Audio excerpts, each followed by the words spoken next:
सुरेंद्र कुमार बद्रा। आमे जानिछु आपण ए railway plot रे समस्त श्रमिक मानकर दुख बुझंती तो वर्तमान जो श्रमिक मानक ऊपर दुख जो पड़िछि ता ऊपर आपण मानकर कोन प्रतिक्रिया रहइबो एवं तार समाधान पई कोन रणनीति रहइबो सेति पई भारी दुखित हठात जो मेसेज हमको ओमसी कंपनी को देला कंपनी हमको देलाटू भारी मन दुख तेणु ए सब जिनस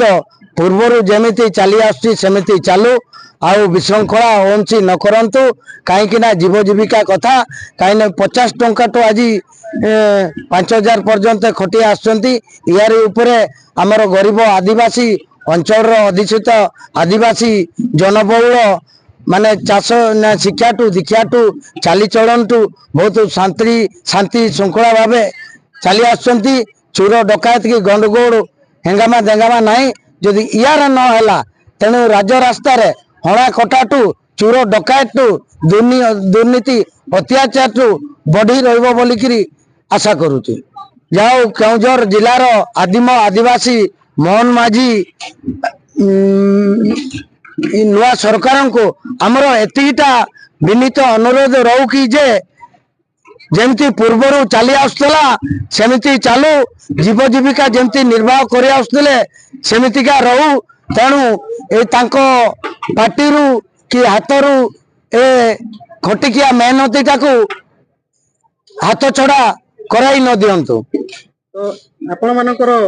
जो कथा को एमसी न सुनिले आगामी दिन रे आपण मानकर कोन पदक्षेप रहइबो आम कथा को जदि ओडिशा माइनिंग कॉर्पोरेशन जदि न शुणती आमे काकुति मिनती हबु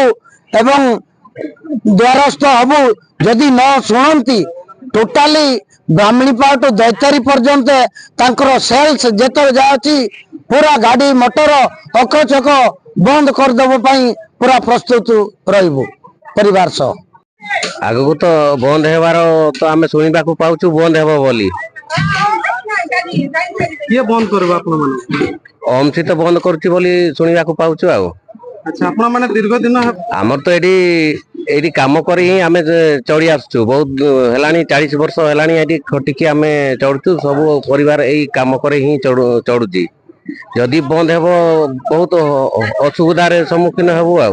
एभले हठात निष्पत्ति नेबार कारण करू एमसी कोन पई एमती बंद करचंती एडा आमे भी जानिनु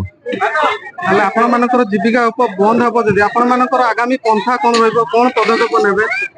आमे जदि ओमसी एमिति बंद करिवो ताले आमे राज्य रास्ता को उलेइबो आमे सब आडे बंद बंद कर देबो आ